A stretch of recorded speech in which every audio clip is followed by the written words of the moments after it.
ब्रह्म मुहूर्त ध्यान उपरांत सत्संग। अनुशासन अनुपालन भाग 6। उन्माद रहित सृजनात्मक अंतर्वेदना।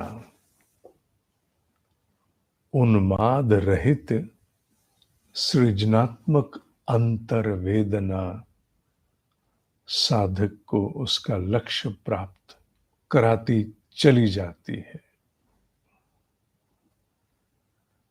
एक सत्पुरुष में स्थिरता के कुछ कारण होते हैं, जिनमें से एक का उल्लेख हम पूर्व की कुछ श्रृंखलाओं में कर चुके हैं। आज जिस सत्पुरुष में स्थिरता के कारण का उल्लेख है, सत्पुरुष तो आप समझ गए, साधक, वो है आत्मग्लानि पर अनावश्यक ऊर्जा का क्षय। यह अनावश्यक शब्द बार बार आता रहेगा, क्योंकि बहुत से भाव आवश्यक हैं। जैसे संवेदना आवश्यक है, ग्लानि भाव भी आवश्यक है, पर अनावश्यक। आत्मग्लानि पर अनावश्यक ऊर्जा का क्षय एक सत्पुरुष में अस्थिरता का बहुत बड़ा कारण है। साधना में कोई व्यतिरेक होने से, व्यतिरेक कुछ छूट जाने से, त्रुटि हो जाने से, साधना का क्रम टूट जाने से उसे व्यतिरेक मानना। साधना में व्यतिरेक होने पर ग्लानि भाव स्वाभाविक है और आवश्यक भी है, होना भी चाहिए। पर आत्मग्लानि इतने गहरे स्तर की कि अनावश्यक ऊर्जा का क्षय कर जाए और जीव मनन के स्थान पर स्वयं को प्रताड़ित करने लगे, ये गलत है। अनावश्यक आत्मग्लानि से जिस ऊर्जा का क्षय होता है, वो अन्यथा साधना में व्यतिरेक होने से, अन्यथा अगर वो उतना ऊर्जा का क्षय आत्मग्लानि में नहीं होता, तो साधक तत्काल अपने अस्तित्व को समेटते हुए निर्विलंब पुनः प्रयास आरंभ करता या करती। निर्विलंब, तत्काल। व्यतिरेक हुआ, त्रुटि हुई, साधना टूटी, और निर्विलंब, बिना कोई पल गवाए, तत्काल अस्तित्व को समेटते हुए पुनः प्रयास आरंभ। लाइक अ रॉक, चट्टान की भांति। पर उसके स्थान पर अनावश्यक आत्मग्लानि पर बार बार अपने आप को कोसते चले जाना, अपने हाथ से उस सारी ऊर्जा को बाहर फेंकना है, जिसका सदुपयोग भीतर निर्विलंब तत्काल पुनः प्रयास में होना चाहिए।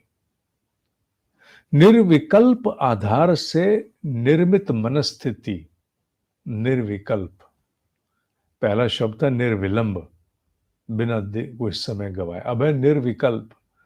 निर्विकल्प आधार से निर्मित मनस्थिति कि मेरे पास तो कोई विकल्प नहीं है। त्रुटि हो गई ना, हाँ, पर ठीक है, मेरे पास तो कोई ऑल्टरनेट नहीं है, मेरे पास कोई विकल्प नहीं है।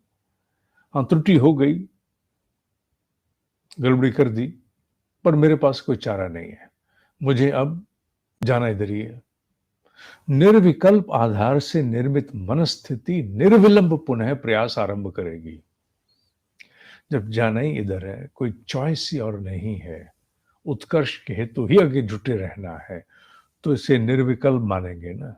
तो निर्विकल्प आधार से निर्मित मनस्थिति निर्विलंब पुनः प्रयास आरंभ करेगी। ध्यान रहे, साधना में व्यतिरेक अनेकों बार साधक की अपनी ओर से नहीं होता है। व्यतिरेक के कारण अपरिहार्य हो सकते हैं, आपके बूते से बाहर के भी हो सकते हैं। आवश्यक नहीं है कि आपका उन कारणों पर बस चलता जिससे आपकी साधना में व्यतिरेक टूटी, कुछ हो गया, गड़बड़ हो गई, नियमितता टूट गई, कुछ भी है। आपके बस से बाहर के कारण भी हो सकते हैं।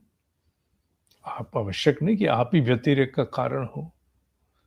व्यतिरेक किसी भी कारण से हुआ हो, किसी बाहरी कारण से जो अपरिहार्य है, आपके नियंत्रण में नहीं है, पर कैसे भी क्यों ना हो, निर्विकल्प आधार पर निर्मित मनस्थिति के द्वारा निर्विलंब पुनः प्रयास आरंभ हो जाना ही समाधान है। और ये साधक जब एक बार गहराई से अपने आप को समझा देता है, तो त्रुटि जब भी होगी होगी, स्वाभाविक है। माया प्रबल है, कहीं से भी किसी रूप में प्रवेश करके त्रुटि करा देती है। अच्छा, कहीं से भी हो, आप माया को गुरु की चोट भी मान सकती है कि उसने मजबूत करना है, इसीलिए भीतर हाथ पसार के बाहर मारे चोट। कुछ भी कारण हो, पर एक बात अवश्य संज्ञान में रखना, ग्लानि में माथा पकड़ के नहीं बैठना।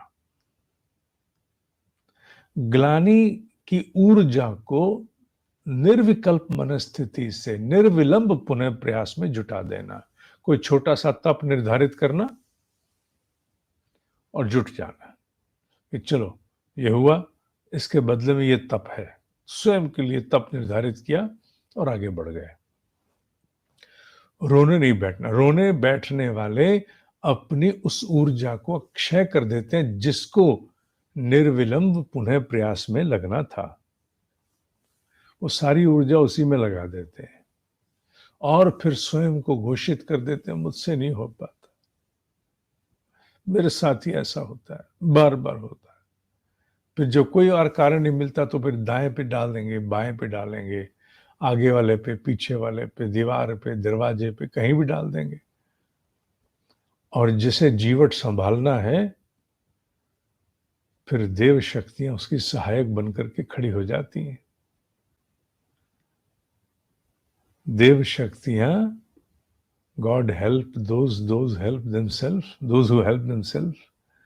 देव शक्तियां फिर साथ खड़ी हो जाती हैं और फिर वो साधक को पिछड़ने नहीं देती हैं, वो तत्काल उठा करके उससे आगे ले जाती हैं। इसलिए इन शब्दों का बड़ी गहराई से मंथन मनन करना। त्रुटि कभी भी आ सकती है, कभी भी आ सकती है, अनेकों बार आएगी, तो क्या, निर्विकल्प आधार से निर्मित मनस्थिति द्वारा निर्विलंब पुनः प्रयास में जुट जाओ। अनावश्यक आत्मग्लानि में नहीं बैठना है। और ये सब कुछ उस उन्माद रहित सृजनात्मक अंतर वेदना के लिए हो रहा है और किसी लिए नहीं। ठीक है। ओम ही सत्य है, ओम ही सत्य है, ओम ही सत्य है।